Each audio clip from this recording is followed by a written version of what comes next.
You're trans. So before we get started, I want to apologize to each and every one of you because in the end, I'm not about the whole running from my problems. And I feel like when I left the state of Minnesota and fled to Florida, I felt like inadvertently I was running from my problems. But here's the thing. You can never really run from your problems. Not completely. In my case, I was actually arrested in Florida and extradited back to Minnesota. Now, I know that sounds horrible, and yeah, I had to spend almost 2 months in jail. But here's the thing. Being arrested was the best thing that happened to me, 100%, because in the process of me waiting for extradition, then being extradited and going back to Minnesota, I was able to talk to a judge and be released from probation. Now, I feel like I could have handled things better, but that's neither here nor there because like everyone else watching, I'm human as well, and so I make mistakes. When I fall and skin my knee, I bleed red just like you and you and you. But anyways, I was feeling trapped in Minnesota. I didn't know how to get out of it. I did not know how to get out of the situation that I was in. And I thought that by leaving, I was doing the right thing. Now, even though I was able to get released from probation after these almost 60 days, I feel like I could have handled things differently. I feel like I could have maybe tried talking to my PO again or whatnot, but like just up and leaving was wrong. It was wrong. Now, I was very fortunate enough to be shown leniency. And I feel like in ways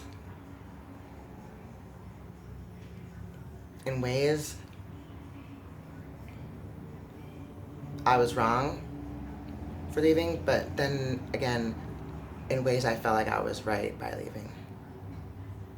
I'm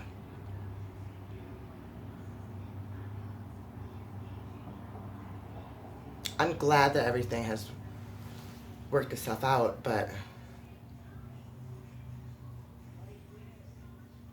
it was just chaotic. So I spent 3 weeks in Florida. I spent 3 weeks in Lake County, Florida, county jail. And then after those 3 weeks, I spent 10 days on the road, being extradited. And what I mean by 10 days is I sat in the back of a paddy wagon and was plopped from jail to jail to jail. So in 10 days, I went to 12 different states, 40 county jails, and one Supermax prison. And it was like such an eye-opener for me. I was like, oh my God, if I can get out of this somehow, some way, I won't even jaywalk, It was crazy. When you're extradited, it makes you reconsider so much shit, You're chained by your wrists and your ankles, and you just feel well, at least I felt like I was just a bad person, Even though I knew different, it didn't really matter because I was a prisoner. I was a fugitive. And I think the best thing that could ever have happened to me was being arrested so I could deal with my problems and face my problems head on without running from them. But it sucks because I don't think it had to go that far. I really don't.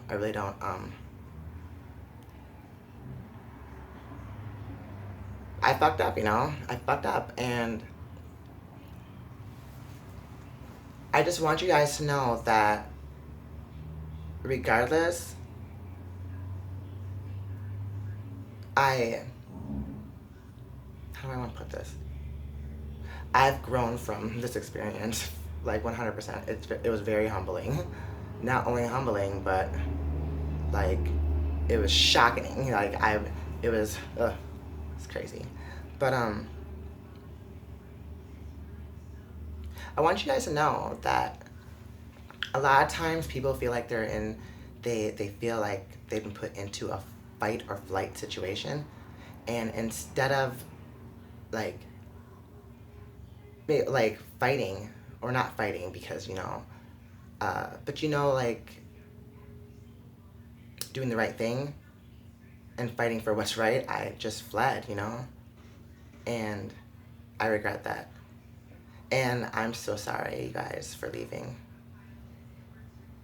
I'm sorry for leaving the wrong way. And there are so many of you that were worried about me, that were praying for me, and I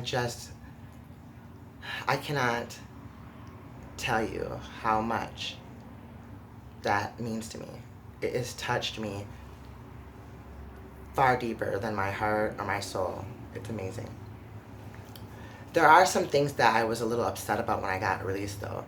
Like, people were continuously making up stories about Wool Girl Michelle, saying that she was the one that did it, which is completely false, okay? Michelle never called the police on me. Never, ever. And that, I know in my heart, my soul, straight down to my bone marrow, in my bones. So it was a little sad when I came back and I was like seeing all these people just attack Michelle for something that she had nothing to do with. It was so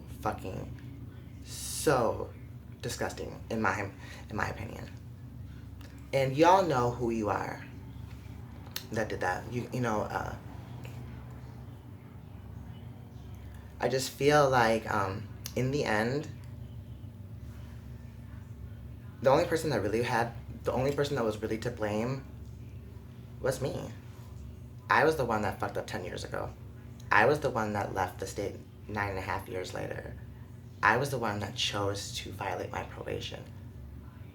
So regardless, at the end of the day, however or whoever tipped them off on where I was, which 1000%, it's not Michelle, it really isn't. It's a person that I know in my actual life, in my physical life, a person that I've called a lifelong friend. That is the person that is responsible. But even if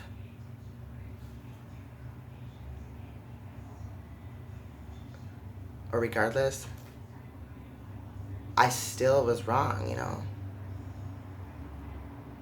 So I'm gonna keep this short, I'm not gonna do any editing. This is gonna be a raw YouTube video. So I just want you guys to know how special each and every one of you are. Not only how special you guys are, but how sorry I am for not doing the right thing. Because I feel like I was put on this planet to literally inspire and to be inspired. And I'm about positive things. And I feel like by leaving the state without permission, it was such a counterproductive, not positive thing to be promoting, regardless of the bullshit. I'm sorry for not showing you guys through example what's right and what's wrong, because regardless of how I felt, and I did feel some type of way when it comes to my probation here, no matter how I felt, I think that I know that I could have handled it better. And I'm just glad it's all over. And I'm finally off of probation. And I'm finally free. So, I hope you guys forgive me for being such a fuck up. And I hope that you guys understand. Anyways, I'll talk to you guys later. Mwah. Don't forget to comment below and also become a subscriber.